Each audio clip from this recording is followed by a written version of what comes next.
Hey, if you're new or beginner at editing videos in Premiere Pro, then probably you cut or trim your videos as follows. You press C for the razor tool, you make the cuts you need to make on your clip, then you press V for the selection to delete the parts you want to delete, right click and repo delete. But what if I told you that there is a shortcut that will do all of these things with a press of a button and will triple the speed of your editing in Premiere Pro? So without wasting more time, let me show you how to do it. Right, inside Premiere Pro, I'll go up to edit, then go down to keyboard shortcuts. When you click on it, this virtual keyboard will appear in front of you, and from here you can see all the shortcuts that you can use in Premiere Pro. The next thing I'll do is go down to the search bar and type in the first shortcut, add edit to all tracks. Probably it doesn't speak anything to you right now, but you'll see in a second what this thing will do onto the timeline.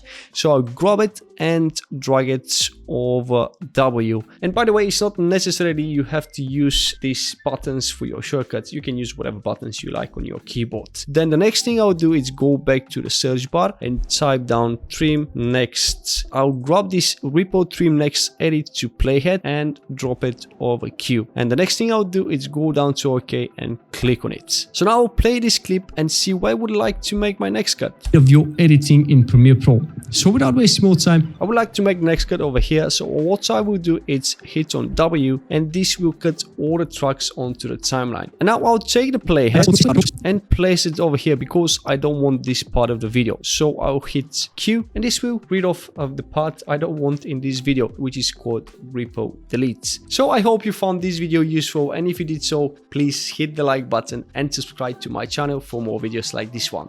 Thank you for watching, and I'll see you in the next one.